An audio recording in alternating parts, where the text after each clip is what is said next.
Hello guys. आज मैं आप लोगों के साथ में अपनी ज़िंदगी की एक जर्नी आपके साथ शेयर करना चाहती हूँ। अपने लाइफ का वो पल आपके साथ शेयर करना चाहती हूँ। एक समय मेरे साथ ऐसा आया हुआ था जहाँ मैं अपनी ज़िंदगी और मौत से लड़ रही थी।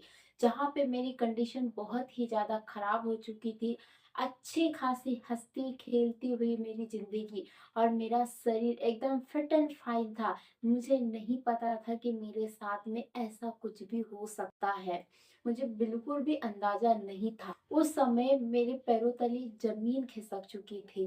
मतलब बहुत बड़ा धक्का लगा हुआ था कि वाक़ई में मैं कल तक कुछ टाइम पहले तक एकदम ठीक-ठाक थी, लेकिन अभी अचानक क्या हो गया और मैं समझ नहीं पाई क्या चीज़ है। तो चलिए इस वीडियो में मैं आपको बताऊँगी कि मेरे साथ ऐसा क्या चीज़ हुआ था। ऐसी दुखदाई कंडीशन हो चुकी थी जिस वज़ह से मेरी ज़िंदगी एकदम मौत के करीब जा चुकी थी। मतलब यमराज के एकदम करीब थी। लेकिन फिर भी मैं वहाँ से लड़कर आ चुकी हूँ और आपके सामने एकदम ठीक-ठाक फिट एंड फाइन बैठी हुई हूँ। तो दोस्तों करीब आज से 2 से 3 महीने पहले की बात है। मेरे साथ में इंसिडेंट ऐसा हुआ था कि एक दिन मैं अचानक से बीमार पड़ गई और अचानक से बीमार पड़ने की वज़ह से मुझे बहुत ज़्यादा बुखार हो गया, ठंड लगने लगी, उल्टियाँ होने लगी। मेरे समझ ही नहीं आया कि मेरे साथ हो क्या रहा है। मैंने घर में भी इस चीज़ को नहीं बताया क्योंकि मुझे लगा ये नॉर्मल है। वो कुछ टाइम बाद टैबलेट मेडिसिन लेने से ठीक हो जाएगा। लेकिन ये कंडीशन बढ़ते ही गई।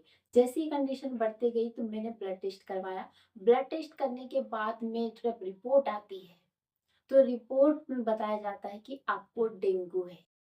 डेंगू जैसी एक खतरनाक बीमारी अगर ये हद से ज़्यादा बढ़ती है तो आपकी जान ले लेती है। जब डेंगू मुझे हुआ तो धीरे-धीरे में मुझे समझ ही नहीं आया कि डेंगू जैसी चीज़ क्या वाक़ई में जान भी ले सकती है। लेकिन जब धीरे-धीरे समय बढ़ता गया और रिपोर्ट आने के 2 दिन बाद जब मैंने घर में बताया कि मेरे साथ ये कंडीशन है, घर वाले लोग समझ गए कि इसके साथ में क्या होने वाला है। और उस समय बाद करीब 2 दिन बाद फिर एक बार फिर से मेरा ब्लड टेस्ट हुआ। ब्लड टेस्ट होने के बाद में जब मेरी रिपोर्ट आई, तो उसमें जो मेरे प्लेटलेट है वो बहुत ही ज़्यादा कम हो चुके थे। मतलब कंडीशन ये हो चुकी थी कि मैं कोमा में बस जाने ही वाली थी। इतनी ज़्यादा कंडीशन खराब हो चुकी थी और घर वालों के तो भैया पूरे होश उड़ गए थे, मतलब एकदम चेहरे का रंग उड़ गया था। क्योंकि घर में अगर कोई सदस्य या कोई भी परिवार का व्यक्ति अगर ऐसी कंडीशन में अगर आए तो क्या ही बीत सकती है, आप तो समझ सकते हैं। लेकिन मेरे परिवार वाले, मेरे मम्मी-पापा ने इतनी बड़ी हिम्मत दिखाया, तो उस टाइम में बहुत ज़्यादा क्रिटिकल कंडीशन हो चुकी थी, बारिश बहुत तेज़ हो रही थी, इस वजह से हम जल्दी से हॉस्पिटल भी नहीं पहुँच पाए। तो जैसे-तैसे मेरे लिए वो रात निकालना बहुत ही कठिन था, क्योंकि बारिश की वजह से काफ़ी दूर जाना था, वहाँ तक हम पहुँच नहीं पाते और शायद कहीं ट्रैफिक में फँस जाते तो बहुत ज़्यादा दिक्कत होती। वो रात मम्मी-पापा को डॉक्टर ने कहा कि अगर इसने आज की रात निकाल ली, तो इसका कल तक जीवित रहना, ज़िंदा रहना पॉसिबल है। और अगर ये आज की रात नहीं निकाल पा रही, तो कुछ भी हो सकता है, कोमा में जा सकती है, इन केस डेथ भी हो सकती है। ये जब मम्मी-पापा को पता चला तो उनके चेहरे का रंग उड़ गया, इस चीज़ का मुझे कोई भी आइडिया नहीं था, मुझे नहीं पता था मेरे साथ में क्या हो रहा है। फिर दूसरे दिन जैसे मुझे हॉस्पिटल में एडमिट किया गया, मुझे नहीं पता मेरे साथ में क्या हुआ, कैसे ले गए। मुझे हॉस्पिटल में एडमिट रखा गया, जिसमें मेरे हर एक चीज़ों की जो भी मुझे ज़रूरत होती थी, हर तरह की चीज़ें मम्मी-पापा ने फैसिलिटी मुझे दिया। मतलब घर की कंडीशन इतनी अच्छी नहीं है कि मुझे प्राइवेट हॉस्पिटल में या बहुत ज़्यादा लग्ज़री फैसिलिटी के साथ में मुझे वो सारी चीज़ें अवेलेबल हो पाए। लेकिन फिर भी किसी भी तरीके से कोई भी कंडीशन से उन्होंने मेरे लिए सारी चीज़ें किया। तो ये सारी चीज़ें मैं आज ये चीज़ क्यों शेयर कर रही हूँ? मैं ये चीज़ें शेयर इसलिए कर रही हूँ क्योंकि जिस पे बीतती है उसी को पता होता है कि कंडीशन क्या होती है। जैसे-तैसे तो मैं ठीक हो गई, ठीक होकर के आ गई। लेकिन ठीक होकर के आने के बाद जो मेरी हालत खराब हुई है, बाय गॉड कहा नहीं जा सकता कि मैं कैसा महसूस करती हूँ। मैं क्या फ़ील करती हूँ। वो सदमा जब उस चीज़ को मैं याद करती हूँ, तो मैं कुछ टाइम के लिए तो शॉक्ड हो जाती हूँ। ऐसा लगता है कि मैं कहाँ हूँ? मेरे साथ क्या हुआ था? क्या हो रहा है? और ये चीज़ें कैसे हो गई? आज तक मैं नहीं समझ पाई हूँ। तो कहने का मतलब ये है कि ज़िंदगी का कोई भरोसा नहीं कि कब क्या हो जाए।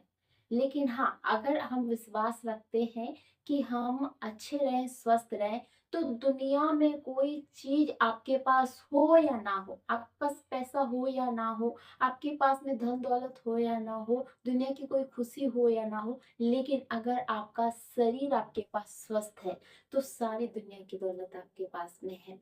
और इसी वजह से शरीर पे ध्यान देना बहुत ज़्यादा ज़रूरी है, अपनी सेहत पे ध्यान देना बहुत ज़्यादा ज़रूरी है। दोस्तों, मैं कोई कहानी नहीं बता रही हूँ या फिर कहीं सुनी बात नहीं, मेरा खुद का अपना रियल एक्सपीरियंस है। क्योंकि मैंने इतनी कम उम्र में, इतनी छोटी-सी उम्र में इतना बड़ा मतलब वो जो मोमेंट था मैंने फेस किया, बहुत ज़्यादा मेरे लिए पेनफुल था, बहुत ज़्यादा डिफ़िकल्ट था वो। लेकिन जैसे-तैसे मैं उससे बच गई।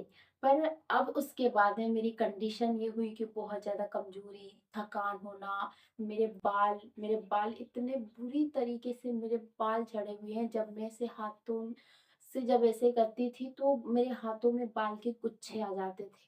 उनको देख कर के दिल पे जब धक्का लगता था और ऐसा महसूस होता था कि ये क्या है?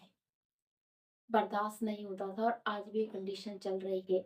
मेरी स्किन, मेरे फेस में पूरे रेडनेस हो चुके थे और ये पूरी तरीके से डल हो चुकी है। दोस्तों, मेरी आपसे रिक्वेस्ट है कि अगर आपके पास में कोई भी ऐसा सॉल्यूशन हो, कोई भी चीज़ हो, तो आप प्लीज़ मुझे कमेंट करके ज़रूर बताएँ, जिससे मैं अपने घर पर ही रह कर के उस चीज़ से मैं अपना खुद का ख़्याल रख सकूँ। और इस चैनल के माध्यम से, इस वीडियो के माध्यम से मैं हेल्थ और फिटनेस के बारे में आप सभी लोगों को भी सजेशन ज़रूर दूँगी। क्योंकि मैं ये किसी से मोटिवेट होकर के या फिर किसी के को देख कर के मैं ये चीज़ें नहीं कह रही हूँ। मेरा खुद का अपना एक्सपीरियंस है कि जब हमारे साथ में कोई भी ऐसी कंडीशन होती है तो उस समय क्या होता है। दोस्तों, आप मुझे सपोर्ट ज़रूर करिएगा और वीडियो अगर अच्छा लगा हो तो वीडियो को लाइक ज़रूर कर दीजिएगा।